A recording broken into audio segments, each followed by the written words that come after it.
Hello everyone, welcome back on my YouTube channel. आज हम discuss करेंगे कंज्यूमर बिहेवियर में discipline involve in study consumer behaviour. ठीक है, एग्ज़ाम के पॉइंट ऑफ व्यू से ये इम्पॉर्टेंट टॉपिक है जो कि मैंने लास्ट ईयर के क्वेश्चन पेपर में से लिया है। ठीक है, अगर आप लास्ट 5 ईयर के क्वेश्चन पेपर उठा के देखें तो ये क्वेश्चन आपको ऐसा मिलेगा कि काफ़ी बार रिपीट हुआ है। ठीक है, और अलग अलग तरीके से ये सेम क्वेश्चन ही पूछा गया है। किसी पेपर में डायरेक्ट वे में पूछा गया है और किसी पेपर में इनडायरेक्ट वे में पूछा गया है। तो वो सारी चीज़ें आपको प्रॉपरली कंसीडर करनी है। और साथ के साथ आपको आज मैं पढ़ाने जा रहा हूँ क्या, discipline involve in study consumer behaviour. अगर हम कंज्यूमर बिहेवियर को स्टडी कर रहे हैं, कंज्यूमर बिहेवियर्स पढ़ रहे हैं, तो कौन कौन से ऐसे की एरियाज़ हैं, कौन कौन से ऐसे की फैक्टर्स हैं जहां हमें प्रॉपरली सारे पॉइंट को कंसीडर करते हुए अपनी जो कंज्यूमर बिहेवियर की स्टडी है उसको पूरा करना है। ठीक है, क्योंकि ये पॉइंट कहीं ना कहीं कंज्यूमर से डायरेक्ट रिलेटेड है और कंज्यूमर के ऊपर एक पॉजिटिव और नेगेटिव दोनों तरीके से रोल प्ले करते हैं। ठीक है, वाइल अगर हम किसी भी कंज्यूमर की डिसीजन मेकिंग की बात करें या फिर परचेजिंग पैटर्न की बात करें, तो ये सारे पॉइंट्स ही बहुत इंपॉर्टेंट रोल प्ले करते हैं जो हमें क्या करने हैं, पढ़ने हैं किसमें, कंज्यूमर बिहेवियर में। तो यहाँ पे फर्स्ट पॉइंट है psychology. Psychology is the study of individual which include motivation, perception, attitude, personality, learning theories and help to understand consumption related need of consumer. पहला पॉइंट है साइकोलॉजी। साइकोलॉजी में हम बात कर रहे हैं कंज्यूमर की एटीट्यूड की, कंज्यूमर का परसेप्शन, मोटिवेशन, पर्सनैलिटी, एटीट्यूड और उसकी लर्निंग। ठीक है, और किस तरीके से ये सारी चीज़ें help to understand consumption related need of consumer. ठीक है, यानी कि कंजम्पशन रिलेटेड नीड किस तरीके से हेल्प फाइंड आउट कर सकते हैं हम, और कैसे कैसे अलग अलग पर्सनैलिटी वाइज अगर हम बात करें तो ये नीड चेंज होती रहती हैं। ठीक है, जैसे सपोज हम बात करें एटीट्यूड की। अब एटीट्यूड किसी का किसी प्रोडक्ट के लिए फेवरेबल हो सकता है और किसी का अनफेवरेबल हो सकता है।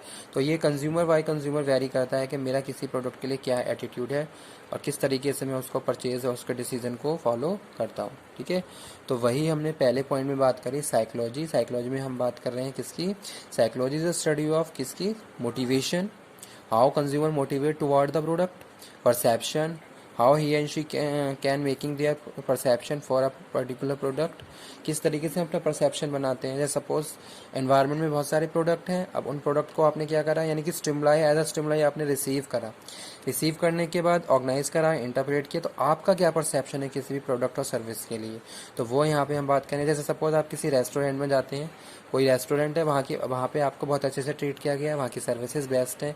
अब ये सारी चीज़ें आपने अपनी परसेप्शन से फाइंड आउट किया।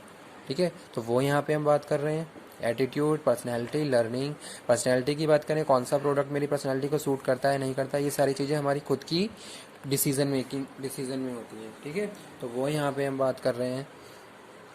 सेकंड हम बात करें sociology is the study of an individual form group action influence by family reference group और सोशल ग्रुप। ठीक है, अब हम बात करें किसी भी कंज्यूमर की, तो वो कंज्यूमर बहुत सारे ग्रुप से बिलोंग करता है।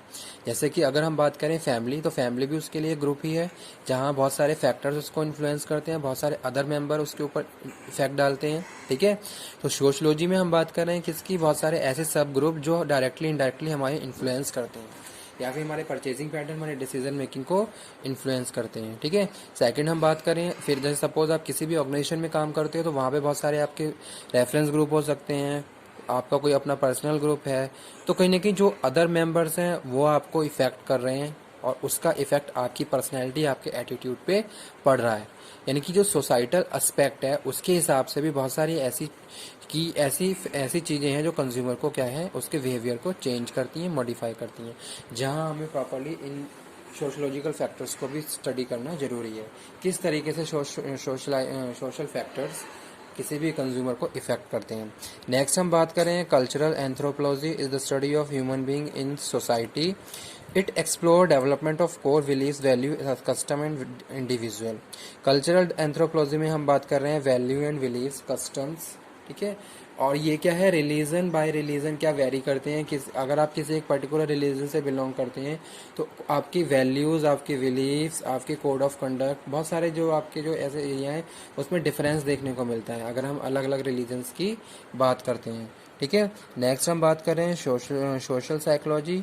Social psychology is combination of social psychology study how individual operates in a group. ठीक है, किसी भी एक ग्रुप में इंडिविजुअल को किस तरीके से ट्रीट किया जाता है, क्या किस कौन से ऐसे फैक्टर्स हैं, ठीक है।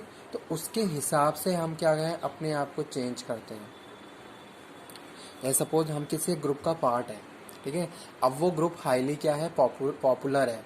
अगर अगर हम फ्यूचर में उस ग्रुप का पार्ट बनते हैं तो हम क्या करेंगे, उसी हिसाब से अपने आप को चेंज करते हैं, ठीक है। उसी हिसाब से अपने एटीट्यूड, पर्सनैलिटी, बहुत सारे ऐसे फैक्टर्स हैं, हमारा बिहेवियर क्या है, चेंज हो जाता है। उसके बाद हम बात कर रहे हैं किसकी, economic spend, consumer spend their fund evaluate alternatives, ठीक है। अब इकोनॉमिक टर्म की बात करें तो किसी भी कंज्यूमर के लिए अगर हम बात कर रहे हैं तो वो कोई अगर प्रोडक्ट परचेज कर रहा है तो वहाँ पे उसका जो इनकम फैक्टर्स है वो वेरी करता है, ठीक है।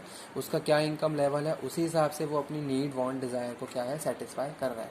अब एक ऐसा है कंज्यूमर है जो लोअर लेवल पे है तो वो क्या करेगा, अपनी नीड को सेटिस्फाई करेगा।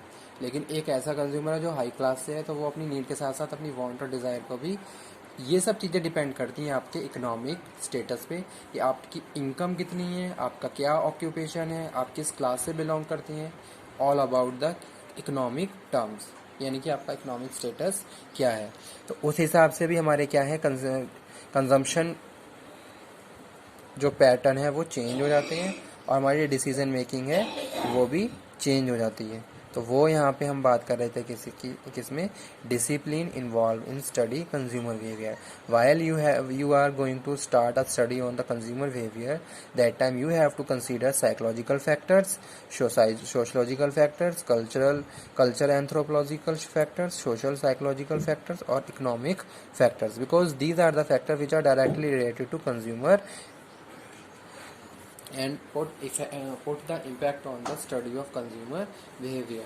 तो अलग अलग तरीके से ये सारे फैक्टर्स क्या है, कंज्यूमर के बिहेवियर पे इफेक्ट डालते हैं, ठीक है। और ये सारे फैक्टर्स डायरेक्टली क्या है, कंज्यूमर से ही रिलेटेड हैं। किसी भी एक कंज्यूमर की बात करें तो उसकी साइकोलॉजी, उसका social aspect, cultural, social psychology और इकोनॉमिक, ये ऐसे 5 पॉइंट ऐसे हैं जो डायरेक्टली कंज्यूमर को इन्फ्लुएंस करते हैं, ठीक है।